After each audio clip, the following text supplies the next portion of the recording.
Hello, നമ്മളെ മൈസൂർ കല്യാണത്തിൻ്റെ രണ്ടാം ഭാഗമാണ്. ഞാൻ ഇന്നലെ നമ്മൾ ചെക്കൻ വരുന്ന വരെ ഉണ്ടായിരുന്നു, വീഡിയോ ഇട്ടുണ്ടായിന്. ഇന്നിപ്പോൾ അതാ ചെക്കനൊക്കെ വന്ന് ചെക്കനെ പെണ്ണിൻ്റെ ഒപ്പം സ്വീകരിച്ച് അകത്ത് കയറ്റി പിന്നെ മാലയൊക്കെ ഇട്ട് കൊടുക്കുന്നുണ്ട്.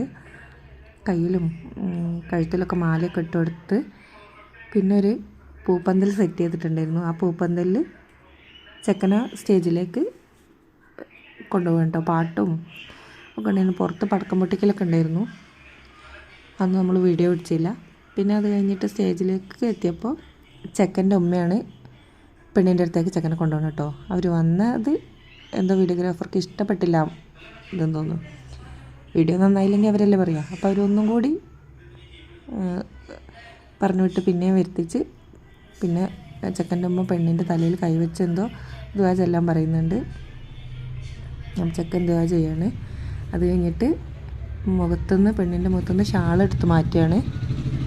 പിന്നെ അത് കഴിഞ്ഞിട്ട് അവർ കുടുംബങ്ങളുടെ കൂടെയും എല്ലാവരുടെ കൂടെയും നിന്നിട്ട് ഫോട്ടോസൊക്കെ എടുക്കുകയാണ് കേട്ടോ. വലിയ കല്യാണം ആയതുകൊണ്ട് രണ്ട് കൂട്ടരെയും കല്യാണം ആയതുകൊണ്ട് ഇഷ്ടംപോലെ ആൾ ഫോട്ടോ എടുക്കാനുണ്ടാവുമല്ലോ. പിന്നെ പെണ്ണിനെ ചെക്കൻ്റെ വീട്ടിലേക്ക് യാത്രയൊക്കെയാണ്.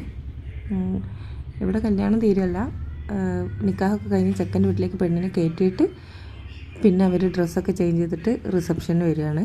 അതുവരെ നമ്മൾ ബോറടിക്കേണ്ട വിചാരിച്ച് പുറത്ത് മക്കളെ ഫോട്ടോസൊക്കെ എടുക്കുമായിരുന്നു കേട്ടോ.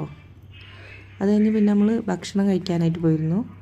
ഒരു ടേബിളിൽ പല വിധം ഭക്ഷണങ്ങൾ സെറ്റ് ചെയ്ത് വെച്ചിട്ടുണ്ട്, ഓരോ ടേബിളുള്ളൂ. അപ്പോൾ ഞങ്ങളൊരു ടേബിളിൽ ഇരുന്ന് നമുക്ക് ആവശ്യമുള്ള ഭക്ഷണങ്ങളൊക്കെ കഴിച്ച് നല്ല ടേസ്റ്റുള്ള ഫുഡായിരുന്നു.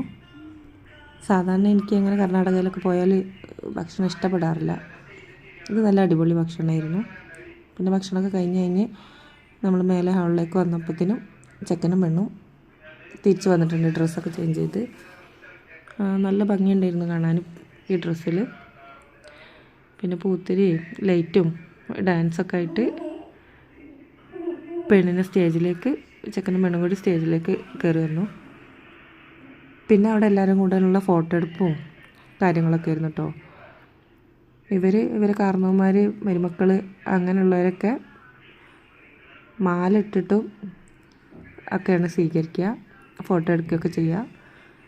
ഫോട്ടോ എടുക്കുമ്പോൾ മാല ഇട്ട് കൊടുക്കും. പിന്നെ അത് കഴിഞ്ഞിട്ട് ചെക്കൻ്റെ പെണ്ണിൻ്റെ അടുത്ത ബന്ധുക്കൾക്കുള്ള ഭക്ഷണം വിളമ്പൽ, അവർക്ക് ലാസ്റ്റാണ് ഭക്ഷണം കഴിക്കുള്ളൂ. അവർക്കുള്ള ഭക്ഷണം സെറ്റ് ചെയ്ത് അവർ കഴിക്കുകയാണ് കേട്ടോ. അത് കഴിഞ്ഞ് പിന്നെ നമ്മൾ ഹാളിലേക്ക് വന്ന് ഏകദേശം അപ്പത്തിന് 12:30 ആയിരുന്നു. നമുക്കൊക്കെ ഉറക്കം വന്നു തുടങ്ങി. ഇനി ഇവിടെ ചടങ്ങുകളൊന്നും കാര്യമായിട്ടില്ല എന്ന് തോന്നി. അങ്ങനെ നമ്മൾ 2 ഫോട്ടോസും എടുത്ത് റൂമിലേക്ക് പോയിട്ടോ.